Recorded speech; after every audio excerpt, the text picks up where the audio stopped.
مجھے اب محتاط رہنا ہوگا، حاشر کے ساتھ جتنے دن گزارنے اچھے طریقے سے گزارنے، کہیں میرا کام بننے سے پہلے ہی بگڑ نہ جائے۔ سوچتے سوچتے وہ بھی آنکھیں موند گئی تھی۔ اگلے کچھ دن شاید جویریہ کے لیے مشکل ہونے والے تھے۔ جیا خریدار مل گیا۔ خوشی کی خبر سن کر جویریہ کا چہرہ بھی چمکا تھا۔ وٹ تو سچ کہہ رہا جیمی، کب تک کام بن جائے گا؟ میں جلدی مزید انتظار نہیں کر سکتی، مجھ سے نہیں رہا جاتا، تنگ آ گئی ہوں میں اس آدمی سے۔ جلد از جلد کام مکمل کرو۔ اس حاشر صاحب کو نہ جانے کون سا روگ لگ گیا ہے، جب سے آیا ہے تو ولی کے ساتھ مصروف ہے، یا پھر اپنے غم میں مبتلا، یا پھر تیسرا کام مجھے ہر کام سے روکنا ٹوکنا ہے۔ پچھلے چند دنوں سے حاشر کی پابندیاں جویریہ پر حد درجے بڑھ گئی تھیں، اور یہی چیز جیا کی جان کو عذاب میں مبتلا کر رہی تھی۔ اپنی داستان علم سنا کر جویریہ نے گویا دل کی بھڑاس نکالی۔ چپ کر جا جیا، میں تم سے خریدار کی بات کر رہا ہوں اور تم اپنے مسئلے سنانے شروع ہو گئی ہو۔ جمیل کی کراہت آواز سن کر جویریہ کا چہرہ ضبط سے لال ہوا۔ اچھا بولو، کیا کہہ رہے تھے؟ خریدار مل چکا ہے، کل تمہیں ہر حال میں آنا ہوگا، ورنہ یہ نہ ہو کہ وہ بھی ہاتھ سے نکل جائے۔ کل؟ جویریہ یکدم سوچ میں ڈوبی۔ ہاں کل ہی آنا ہے، اور کوئی بہانہ بنانے کی ضرورت نہیں ہے۔ ٹھیک ہے، آ جاؤں گی۔ دانت پیس کر اس نے گویا احسان کیا تھا۔ کیا کروں؟ اگر حاشر کو بتایا تو وہ پھر منع کریں گے، اگر بنا بتائے گئی تب بھی کوئی نہ کوئی مشکل ہوگی، اور اس مصیبت کو کہاں چھوڑ کر جاؤں؟ ولی کو تلخ نظروں سے دیکھتے ہوئے وہ خود سے مخاطب ہوئی تھی۔ خانسامہ؟ ہاں، وہ سنبھال لے گی۔ اپنے خیالات کو عملی جامہ پہناتی وہ وارڈروب کی جانب آئی اور ایک برانڈڈ سوٹ لے کر واش روم کی جانب بڑھی تھی۔ کچھ دیر میں نیک سے تیار وہ ولی کو لیے نیچے آئی۔ بوا، اسے میں نے فیڈر پلا دیا، اگر اسے بھوک لگے تو پانی کی بوتل اور فیڈر روم میں ہے، اسے دودھ وغیرہ پلا دیجیے گا۔ بے سود سا ولی اس نے خانسامہ کی گود میں ڈالا، اور بوا کو وہ بچہ زیادہ ہی گہری نیند میں لگا تھا۔ پر بی بی جی آپ؟ بوا نے سوالیہ نظروں سے اس کی جانب دیکھا۔ میں جا رہی ہوں ایک ضروری کام سے، شام تک آ جاؤں گی، اور اپنے صاحب کو بتانے کی ضرورت نہیں، سختی سے وارن کرتی وہ بیگ تھامے باہر کی جانب بڑھ گئی تھی۔ وٹ، یہ کیا کہہ رہی ہیں آپ؟ مس اریبہ، آپ جانتی ہیں آپ کس پر الزام لگا رہی ہیں؟ حاشر کی آواز سن کر اریبہ یکدم سہمی تھی۔ سر، میں الزام نہیں لگا رہی، میں نے خود اپنی آنکھوں سے دیکھا، ان کے ساتھ ایک عجیب و غریب حلیے میں ایک بڑی عمر کا آدمی میں موجود تھا۔ کیا ثبوت ہے آپ کے پاس؟ ثبوت؟ اریبہ سوچ میں ڈوبی، لیکن یکدم اس کے ذہن میں جھمکا ہوا تھا۔ سر، یہ پکس میں نے لی تھیں۔ حاشر نے کھینچنے سے کے انداز سے اس سے موبائل لیا۔ تصویریں دیکھ کر حاشر کے ماتھے کی تیوریاں چڑھیں۔ اس شخص کو وہ اچھی طرح جانتا تھا۔ نکاح والی شام اس شخص نے سب سے زیادہ وبال مچایا تھا، لیکن جویریہ اس کے ساتھ مسکرا کر کیوں باتیں کر رہی تھی؟ یہ اس کے فلیٹ کا ہی ایریا تھا۔ حاشر کو شدت سے کسی انہونی کا احساس ہوا تھا۔ لسن مس اریبہ، آپ اس بات کا ذکر کسی سے مت کیجیے گا۔ سر، آپ بے فکر رہیں، آپ نے ہمیشہ میری مدد کی ہے، انشاءاللہ آپ کو شکایت کا موقع نہیں ملے گا۔ اریبہ کے جواب کو سن کر اس نے محض سر ہلایا تھا۔ سر، ایک بات اور کہیے مس اریبہ۔ حاشر نے سوالیہ انداز میں اس کی جانب دیکھا۔ حاشر نے سوالیہ انداز میں اریبہ کی جانب دیکھا۔ آج سے کچھ ماہ پہلے میم جویریہ نے مجھے آپ پر نظر رکھنے کے لیے کہا تھا۔ وٹ؟ حاشر کے ماتھے پر بل نمایاں ہوئے۔ یہ بات آپ مجھے اب بتا رہی ہیں؟ سر، میں نے انہیں اسی ٹائم منع کر دیا تھا، اور انہیں میں نے آپ کے بارے میں کوئی انفو نہیں دی۔ اریبہ نے فوراً بات مکمل کی تھی۔ اوکے، آپ جائیں۔ حاشر نے اسے جانے کا اشارہ دے کر خود موبائل اٹھایا۔ ہیلو۔ دوسری جانب سے فون اٹھانے پر وہ فوراً بولا، خانسامہ جویریہ کہاں ہیں؟ جی وہ تو باہر گئی ہیں۔ کب سے گئی ہے؟ حاشر نے فوراً پوچھا۔ جی وہ تو آپ کے جاتے ہی چلی گئی تھی۔ اور ولی کہاں ہیں؟ جی وہ یہیں ہمارے پاس ہے۔ خانسامہ کا جواب سن کر حاشر کے ماتھے پر بل نمایاں ہوا ہے۔ ٹھیک ہے، میں ابھی گھر آتا ہوں۔ کال کٹ کر کے وہ فوراً باہر کی جانب بڑھا۔ مس اریبہ، آفس سنبھال لیجیے گا۔ اریبہ کو ہدایت دیتا وہ تیزی سے نیچے کی جانب بڑھا تھا۔ موبائل سے اس نے جویریہ کا نمبر ڈائل کیا۔ ہیلو جویریہ۔ حاشر نے اپنا لہجہ نارمل رکھا کہ کیا ہوا حاشر؟ سب ٹھیک ہے؟ آپ نے اس وقت کال کی؟ ہاں، وہ ولی کی یاد آ رہی تھی تو سوچا کال کر لوں اور تم سے بھی بات کر لوں۔ ولی کیا کر رہا ہے؟ حاشر کے سوال پر جویریہ کا رنگ فک ہوا۔ اس نے سامنے موجود جمیل کی طرف دیکھا، جو اپنے سیاہ چہرے پر شیطانی مسکراہٹ سجائے جویریہ کا ہاتھ تھام کر بیٹھا تھا۔ وہ سو رہا ہے؟ ابھی کچھ دیر پہلے سلایا ہے۔ وہ اچھا سو رہا ہے، چلو ٹھیک ہے، میں بعد میں کال کروں گا۔ حاشر نے کال کٹ کر کے موبائل پاکٹ میں رکھا اور تیزی سے گاڑی سٹارٹ کیے رخ گھر کی جانب موڑا۔ حاشر کو آج کچھ الگ محسوس ہو رہا تھا۔ جویریہ کا حقیقت چھپانا اور جمیل کے ساتھ جانا کسی گہری سازش کا پتہ دے رہا تھا۔ جو میں سوچ رہا ہوں ایسا بالکل نہ ہو۔ اگر جویریہ تم جھوٹی نکلی تو تمہیں میرے ہاتھوں سے کوئی نہیں بچا پائے گا۔ تخیل میں جویریہ کو مخاطب کیے اس نے گاڑی کی سپیڈ بڑھائی تھی۔ حاشر آپ؟ جویریہ کے قدم حاشر کو لانچ میں دیکھ کر تھمے تھے۔ حلق میں گلٹی سی ابھر کر نیچے ہوئی۔ کہاں سے آ رہی ہو؟ ولی کی جانب دیکھتے ہوئے اس نے سوال کیا، گویا سوال ولی سے کیا گیا ہو۔ میں امی کی طرف سے آ رہی ہوں۔ جویریہ نے ہمیشہ کی طرح جھوٹ کا سہارا لیا اور ادھر ادھر بوا کو تلاشا، لیکن وہ شاید جا چکی تھی۔ اچھا امی کی طرف سے آ رہی ہو لہجہ عام تھا، لیکن جویریہ کو کچھ الگ لگا تھا۔ صوفے سے اٹھ کر ولی کو بیبی کارٹ میں لٹا کر وہ جویریہ کے نزدیک آیا۔ جویریہ نے چند قدم پیچھے لیے تھے۔ اسے کسی انہونی کا احساس شدت سے ہوا۔ آنٹی کے گھر گئی تھی تو ولی کو کیوں نہیں لے کر گئیں؟ جویریہ نے بے ساختہ سانس اندر کھینچی، گویا وہ غلطی کر چکی تھی۔ وہ ولی میں نے بوا کے پاس چھوڑ گئی تھی۔ حاشر کا قریب آنا اس کی جان ہلکان کر رہا تھا۔ جویریہ نے ہاتھ میں موجود موبائل سے کن اکھیوں کے سنگ جمیل کا نمبر ڈائل کیا تھا۔ ولی کو بوا کے پاس چھوڑ گئی تھی، سرگوشی میں بولتا وہ جویریہ کے مزید قریب آیا۔ تیزی سے حاشر کا ہاتھ اٹھا اور جویریہ کے منہ پر چھاپ چھوڑ گیا۔ جویریہ یکدم سائڈ پر جھکی تھی۔ تھپڑ کی شدت نے جویریہ کے 14 طبق روشن کیے تھے۔ اسے سمجھ نہیں آ پائی تھی کہ یہ اس کے ساتھ ہوا کیا ہے۔ منہ پر ہاتھ رکھ کر اس نے قہر بھری نظریں حاشر کی جانب ڈالی۔ تمہاری اتنی ہمت، تم نے مجھ پر ہاتھ اٹھایا؟ اونچی آواز میں چلاتی وہ حاشر کے کان کے پردوں کو چیر گئی تھی۔ بکواس مت کرو ورنہ ایک اور منہ پر لگا کر ساری اکڑ نکال دوں گا۔ میرے پیچھے کیا گل کھلاتی رہی ہو؟ حاشر نے اس کی گردن سے بال جھکڑے۔ دوسری جانب کال پر موجود جمیل کو شور سن کر کسی گہری انہونی کا احساس ہوا۔ جیا کیا ہوا؟ کیوں بول رہی ہو؟ گن کو اپنی جیب میں چیک کیا۔ وہ بائک کا رخ حاشر کے گھر کی جانب موڑ گیا تھا۔ جیا نے موبائل پر گرفت مضبوط رکھی تھی، پرس اس کے ہاتھ سے دور جا گرا تھا۔ چھوڑو ذلیل انسان، میرے بال چھوڑو۔ جویریہ یکدم چلائی تھی۔ ولی کو کون سی میڈیسن دی ہے؟ ایک اور دھماکہ اس نے جویریہ پر کیا کہ کون سی میڈیسن؟ آپ کو کیا کہہ رہے ہیں؟ نہ جانے جمیل نے اس کی آواز سنی تھی یا نہیں، جویریہ کو بس یہی ڈر ستا رہا تھا۔ کارروائی ان کی کافی حد تک مکمل ہو چکی تھی، رقم بھی بینک اکاؤنٹ میں ٹرانسفر ہو چکی تھی۔ کل ہی وہ یہاں سے نکلنے والی تھی، لیکن حاشر کے ہاتھوں وہ آج ہی پکڑی گئی تھی اور یہی اس کی کمبختی تھی۔ تمہیں میں بتاتا ہوں تم نے کون سی میڈیسن دی ہے۔ اتنی کٹھور ظالم تم کیسے بن گئی؟ شرم سے ڈوب مرنا چاہیے۔ اپنے ہی بچے کو نیند کی دوائی پلاتی رہی ہو۔ بالوں پر گرفت اب بھی سخت تھی۔ یکدم وہ اپنے لیے اوپر کی جانب بڑھا تھا۔ چھوڑو حاشر ورنہ میں تمہیں جان سے مار ڈالوں گی، چھوڑو مجھے۔ جویریہ کے چیخنے چلانے کو نظر انداز کیے وہ اوپر کی جانب بڑھا۔ پہلی سیڑھی پر ابھی قدم رکھا ہی تھا جب پیچھے سے کسی نے بھاری چیز اس کے سر پر ماری۔ درد کی تیز لہر حاشر کو اپنے سر میں محسوس ہوئی۔ آنکھوں کے گرد اندھیرا چھایا اور کچھ گیلا پن کا احساس بھی ہوا۔ یکدم گرفت کمزور ہوئی۔ گھومتے سر کے ساتھ وہ پیچھے کی طرف مڑا جہاں کراہت شخص والا جیمی ہاتھ میں لوہے کی راڈ تھامے کھڑا شیطانی مسکراہٹ کے ساتھ اسے ہی دیکھ رہا تھا۔ جویریہ سے دھکا دیتی دور ہوئی تھی اور اپنے سر کو سہلایا۔ تم منہ سے محض یہی نکلا تھا۔ ذلیل انسان نے حد پار کر دی۔ اچھا ہوا جیمی تو آ گیا، ورنہ آج ایسے گھٹیا شخص نے مجھے مار ہی ڈالنا تھا۔ ناگواری سے بولتی وہ جیمی کے نزدیک آئی۔ اسے مال سمیٹ جلدی پھر نکلنا ہے۔ جیمی کی ہدایت سن کر وہ اوپر کی جانب بڑھی۔ لاکر سے اپنی جویلری اور کچھ رقم لے کر وہ واپس نیچے آئی جہاں حاشر زمین پر گرا کرا رہا تھا۔ مضبوط اعصاب ہونے کی وجہ سے وہ دوبارہ جیمی کے نزدیک آیا تھا، لیکن اس نے دوبارہ وار کر کے حاشر کو نیچے گرایا۔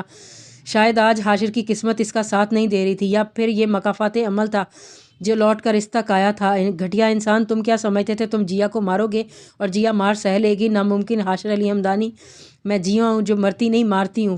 کون ہو تم؟ بھاری آواز کے سنگ حاشر بولا تھا۔ حاشر علی ہمدانی، جانتے ہو میں کون ہوں؟ جیا لوگوں کو اپنی معصومیت کا دیوانہ بناتی ہے، پھر ان لوگوں کو لوٹ کر چلی جاتی ہے۔ اور ہاں، میں نے ولی کو نیند کی دوائی دی تھی۔ بولو کیا کرو گے؟ ہاں بولو نا، اب بولو کیوں نہیں رہے؟ چہرے پر شیطانی مسکراہٹ سجائے وہ زمین پر بیٹھی تھی۔ ولی جانتے ہو کس کا بیٹا ہے؟ پراسراریت کے سنگ وہ دھیمے سے بولی تھی۔ حاشر کا رواں جیسے کان بنا تھا۔ نہ جانے کون سی حقیقت آج جیا اس کے گوشے گزار کرنے لگی تھی۔ صدیقی امپائرز کے اونر ہمدان صدیقی کا بیٹا ہے۔ اپنے الفاظ سے وہ اس نے گویا حاشر پر دھماکہ کیا تھا۔ حاشر کو آج کا دن قیامت کا دن لگا تھا۔ تم سے اچھی تو طوائفہ ہے جو اگر رشتہ بھی رکھتی ہے تو ڈنکے کی چوٹ پر رکھتی ہے۔ یہی الفاظ تھے جو چند سال پہلے اس نے کسی کو کہے تھے، اور آج یہی الفاظ اس کے منہ پر تماچے کی طرح لگے تھے۔ ڈنکے کی چوٹ پر تو دور، اس نے تو غلاظت کی انتہا کر دی تھی۔ ایک ناجائز بچہ، حاشر علی ہمدانی کا ناجائز بچہ ولی ہمدانی، مکافات کے عمل پر طور پر اسے ملا تھا۔ منتہا سلطان کی عشق بد دعا حاشر علی کو بہت پہلے لگ چکی تھی، اور ایسی لگی تھی کہ بچاؤ ممکن ہی نہیں رہا تھا۔ بد دعا نے اپنی حقیقت آج عیاں کی تھی۔ یہ حقیقت آج حاشر کا سانس روک گئی تھی۔ اس کی خاموشی کو جویریہ نے بے یقینی سمجھا تھا۔ لگتا ہے تمہیں یقین نہیں آ رہا، چلو کچھ حقیقت کی جھلکیاں دکھاتی ہوں۔ موبائل کی سکرین روشن کرتی وہ اس کے سامنے کر گئی جہاں ہمدان اور جویریہ کی سیاہ کاریوں کی تصویریں پوری طرح عیاں تھیں۔ حاشر نے بے ساختہ آنکھیں میچی تھی۔ یہ کون سے راز اس پر تیروں کی طرح وار کر رہے تھے؟ چلو تمہیں فلیش بیک کا نظارہ کروا دیتی ہوں، ادا سے کہتی وہ اٹھ کر کاؤچ پر ٹانگ رکھ کر بیٹھی تھی۔ جمیل اب بھی ایک جانب چوکنا کھڑا تھا۔ یاد ہے تمہیں نکاح والے دن تمہیں میں کیسی ملی تھی؟ بے ہوشی، معصومیت کی پوٹلی۔ اس دن میں ہمدان سے مل کر ہی آئی تھی کہ قسمت دیکھو تم مجھے مل گئے۔ مجھے کسی نہ کسی کو تو پھانسنا ہی تھا۔ شکاری کو کیا چاہیے، شکار تو مل گیا مجھے شکار۔ میں نے بے ہوشی کا اچھا خاصا ناٹک کیا، اسی دوران جیمی کو اور امی کو میسج کیا اور یوں سارا پلان تیار ہو گیا۔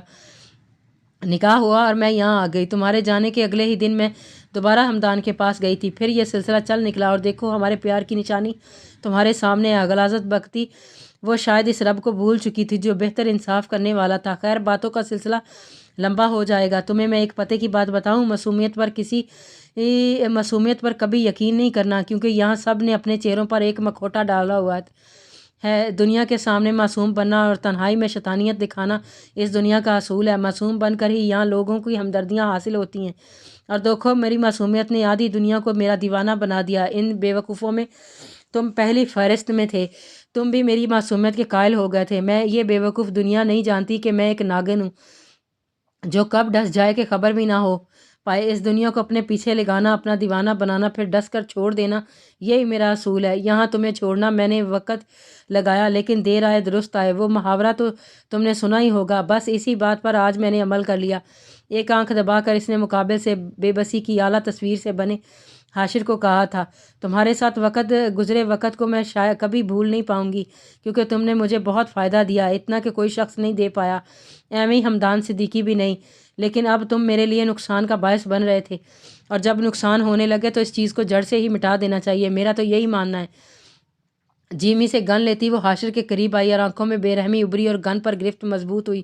گڈ بائے، اور گولی کی آواز فضا میں گونجی تھی۔ سینہ چیرتی گولی حاشر علی حمدانی کو درد کی آخری حد تک پہنچا گئی تھی۔ ہچکی گلے میں اٹکی، ولی کی فکر نہ کرنا، جلد تمہارے پاس آئے گا۔ آخری نظر ولی کو دیکھتی وہ بیگ اٹھائے جیمی کو لیے گھر سے نکلتی چلی گئی۔ نہ جانے حاشر علی کی قسمت آگے کیا موڑ لینے والی تھی، اس کی خبر فلاں رب کے سوا کسی کو نہیں تھی۔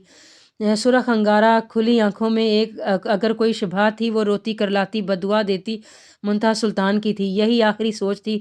تکلیف کی انتہا اس کی آنکھوں کو بند کر گئی تھی۔ عشق کی بددعا لگی ہے صاحب، موت بھی جان نہیں لے پائے گی۔ کنٹینیو۔ عشق بددعا، قسط نمبر 54۔ ہادیہ مغل۔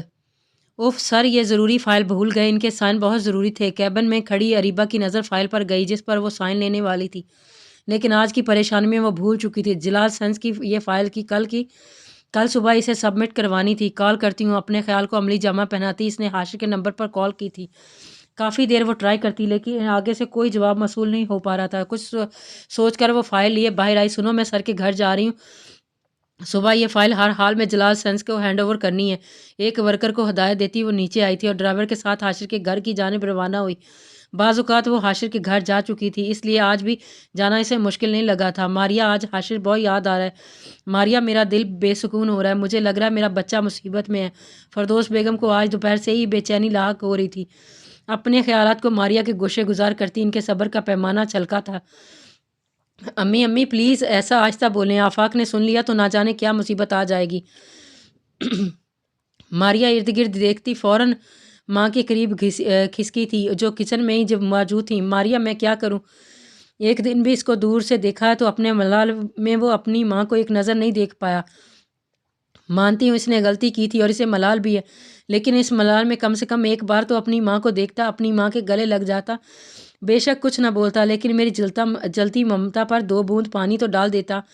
ایک بار بھی اس نے میری طرف دیکھا نہیں تھا۔ کیا اتنا کٹھور ہو چکا ہے؟ آج یہ دل جل رہا ہے، بے سکون ہو رہا ہے کہ انجانے میرا بچہ کس حال میں ہوگا۔ تمہارے بابا سے میں ذکر بھی نہیں کر سکتی، کیونکہ وہ تو ایک لفظ سننے کے روادار نہیں ہے۔ پھوٹ پھوٹ کر روتی وہ ماریا کے گلے لگ گئی تھی۔ ماریا کے آنسو بھی گال پر بہہ رہے تھے۔ کندھے پر کسی کا ہاتھ محسوس کر کے فردوس بیگم کو گویا سانس رکی تھی۔ یکدم وہ ماریا سے دور ہوئیں اور پیچھے مڑیں۔ اپنے پیچھے زوبیہ بیگم کو دیکھ کر وہ بکھلائی تھیں اور تیزی سے آنکھیں رگڑیں۔ زوبیہ، کچھ چاہیے؟ کیا ہوا؟ بھابھی، کچھ بھی نہیں چاہیے، بس آپ ایسے خود کو ہلکان مت کریں اور اپنے جذبات کو اپنے اندر مت دبائیں۔ اور آفاق کو اپنی غلطی کا احساس ہو چکا ہے۔ ماریا، وہ سمجھتا ہے کہ بھائی سے دور ہونا کیا ہوتا ہے، کیونکہ اس کی لاڈلی بہن بھی اس سے دور ہے۔ حالانکہ وہ تو اپنی زندگی میں مطمئن اور خوش ہے، لیکن پھر بھی اس کے لیے پریشان رہتا ہے، کیونکہ یہ رشتہ ہی ایسا ہے کہ انسان اس میں بے اختیار ہوتا ہے۔ اور بھابھی، آپ کا بیٹا تو آپ سے نہ جانے کتنے عرصے سے دور ہے، میں سمجھ سکتی ہوں آپ کی تکلیف، انشاءاللہ وہ جلد لوٹ آئے گا بھابھی۔ فردوس بیگم کے آنسو پونچھتی وہ مان بھرے لہجے میں بولی تھی۔ فردوس بیگم نے بے ساختہ ان کے گلے لگی۔ زوبیہ، تم اتنے بڑے دل کی مالک کیوں ہو؟ کیوں تم عام عورتوں جیسی نہیں ہو؟ کیوں میرے دل میں ہمارے لیے نفرت نہیں آ سکی؟ میں نے حاشر کو کھویا تو، لیکن تم نے تو اپنی بیٹی کی خوشیاں کھوئیں، لیکن پھر بھی تمہارے ماتھے پر ایک شکن تک نہیں آ پائی۔ کیوں ہو تم ایسی زوبیہ؟ مجھے آج احساس ہو رہا ہے کہ حاشر نے ایک قیمتی ہیرا گوا دیا۔ زوبیہ بیگم محض مسکرائی تھی۔ بھابھی، پرانی باتیں بھول جائیں، اب تو اپنی نانی بن گئی ہیں نا، نئے رشتوں کے لیے جئیں۔ اور رہ گیا حاشر، انشاءاللہ وہ لوٹ کر ضرور آئے گا، میرے لیے یہی کافی ہے۔ اسے اس غلطی کا احساس ہو چکا ہے، میں آغا جان کو بھی کہوں گی کہ وہ ایک بار حاشر سے رابطہ کریں۔ اب آپ نے رونا بالکل نہیں ہے۔ اس کے ہاتھ کو تھامتی وہ اس کی پریشانی کافی حد تک کم کر گئی تھی۔ اور ماریا تم، وہ یکدم وہ سنجیدہ ہوئی۔ ماریا تو ہاتھ مسلتی اپنے الفاظوں پر شرمندہ تھی۔ زوبیہ کی آواز پر یکدم ان کی جانب متوجہ ہوئی۔ جی جی امی، کیا ہوا؟ تم میرے بیٹے کو ذرا سا بھی ٹائم نہیں دیتی۔ اب اپنا بیٹا آ گیا ہے تو میرے بیٹے کو بھول گئی ہو؟ اپنا حلیہ دیکھو، کہیں سے بھی تم شادی شدہ لڑکی نہیں لگ رہی ہو۔ کاموں کو اپنے اوپر حاوی کر کے تم بس ماسی بنی پھرتی رہتی ہو۔ کل سے نہیں، بلکہ آج سے مجھے شادی کے شروع دن والی ماریا چاہیے۔ ماریا کو اپنے بکھرے سے حلیے پر شرمندگی محسوس ہوئی اور آفاق کے بھی کان کھینچتی ہوں کہ میری بہو کو باہر کیوں نہیں لے کے جاتا، مصنوعی سنجیدگی سے کہتی وہ ماریا کو ہنسا گئی۔ جی امی، آئندہ آپ کو شکایت کا موقع نہیں ملے گا۔ تیزی سے وہ ان کے گلے لگ گئی۔ زوبیہ بیگم سر پر دستے شفقت رکھتی اس کی محبت کا مان بڑھا گئی تھیں۔ جمیل، سب کاروائی مکمل ہو چکی ہے۔ بیگ کو سختی سے تھامے، چہرے کو اچھی طرح کور کیے اس نے جمیل سے پوچھا جو برق رفتاری سے بائک دوڑا رہا تھا۔ ہاں، سب مکمل ہو گیا، تو بس اب چپ کر کے بیٹھ جا۔ جیا کو جھڑک کر اس نے مزید رفتار بڑھائی۔ کاش ہمدان آئے، تم یہاں ہوتے تو مجھے آج اس گھٹیا شخص کی مدد کی ضرورت نہیں پڑتی۔ دل ہی دل میں جمیل کو کوستی وہ خاموش ہوئی۔ حاشر کو چھوڑنے کا اس کے دل ہی دل میں پل بھر کا ملال بھی نہیں تھا۔ ولی سے اسے اول روز سے ہی لگاؤ نہیں ہو پایا تھا، حالانکہ وہ اس کی اپنی اولاد تھی۔ یہ اس کے اب تک کے پہلے فراڈ میں تھا کہ وہ کسی بچے کی ماں بن چکی تھی اور بچہ بھی اپنے من پسند شخص کا تھا، لیکن جویریہ جیسی کمصرف لڑکی کو وہ بچہ بھی نہیں روک پایا تھا۔ بس ایک بار میرا کام مکمل ہو جائے، پھر دیکھنا کیسے ٹانگ مار کر تمہیں باہر پھینکتی ہوں۔ دل ہی دل میں ارادے باندھتی وہ ارد گرد دیکھنے لگی۔ تم رکو، میں بس اپنا سر سے سائن کروا کر آتی ہوں۔ گاڑی سے اتر کر وہ ڈرائیور کو ہدایت دیتی اندر کی جانب بڑھی۔ گیٹ پر گارڈ کو نہ دیکھ کر اسے حیرت ہوئی۔ شام کا وقت تھا، گارڈ کا کچھ پتہ نہیں تھا۔ اریبہ گیٹ سے اندر داخل ہوئی اور اندر آج اسے بہت خاموشی محسوس ہوئی۔ وہ قدم بڑھاتی آگے بڑھی۔ لاؤنج میں قدم رکھتے ہی اریبہ کے سر پر گویا آسمان آ کر گرا تھا، ٹانگوں سے گویا جان نکلی تھی۔ لاؤنج میں کاؤچ پر روتا ہوا چھوٹا سا بچہ اور زمین پر بے ہوش اور خون سے لت پت حاشر کو دیکھ کر اریبہ کی چیخ بے ساختہ نکلی۔ سر وہ چیختی چلاتی وہ حاشر کے قریب آئی جو بے جان سے زمین پر ایک جانب گرا ہوا تھا۔ سر کیا ہوا؟ سر آنکھیں کھولیں۔ بے ساختہ وہ چلائی تھی۔ بچے کی رونے کی آواز اب بھی گونج رہی تھی۔ وہ تیزی سے ولی کی جانب آئی جو رو رو کر نڈھال ہو چکا تھا۔ جویریہ میم، جویریہ میم، جویریہ کو پکارتا وہ ارد گرد متوجہ ہوئی۔ گھر کا سامان پوری طرح سے الٹ پلٹ ہو چکا تھا، لیکن جویریہ کا کہیں پتہ نہیں تھا۔ ناک کے قریب ہاتھ رکھ کر اس نے حاشر کی سانسیں چیک کرنا چاہی جو بہت ہی مدھم چل رہی تھی۔ سر میں اب بھی آتی ہوں۔ تیزی سے وہ ولی کی جانب آئی، اسے اٹھا کر وہ دوبارہ باہر کی جانب بھاگی۔ بھیا اندر آؤ، جلدی اندر آؤ۔ پسینے سے شرابور اریبہ نے ڈرائیور کو چوکایا تھا کہ کیا ہوا میڈم، سب ٹھیک ہے؟ کچھ ٹھیک نہیں ہے، جلدی اندر آؤ۔ سر پر قاتلانہ حملہ ہوا ہے، بہت خون نکل گیا ہے، جلدی چلو۔ ڈرائیور حیران پریشان سا اندر آیا۔ سامنے کا منظر دیکھ کر اس کا بھی رنگ اڑ گیا۔ میڈم، یہ پولیس کیس ہے، ہمیں سر کو ہاسپٹل لے جانا پڑے گا اور پولیس کو بھی اطلاع کرنی ہوگی، ورنہ سارا الزام ہمارے سر آئے گا۔ بھائی، اس وقت سر کی جان بچانا زیادہ اہم ہے۔ سر اٹھیں، ہمت کریں۔ لیکن حاشر کی حالت برداشت کرتے کرتے بے جان ہو چکی تھی۔ ولی کو دوبارہ کاؤچ پر لٹا کر وہ ڈرائیور کی مدد سے حاشر کو اٹھا کر باہر کی جانب لائی۔ ہمت مجمد کرتی وہ اور ڈرائیور اسے باہر تک لے آئے تھے۔ وہ پورچ میں کھڑی گاڑی میں حاشر کو لٹا کر دوبارہ ولی کو لیے باہر آئی۔ انگریشے میں لگی چابی کو دیکھ کر اس نے بے ساختہ شکر کیا تھا۔ گاڑی کو بھگاتا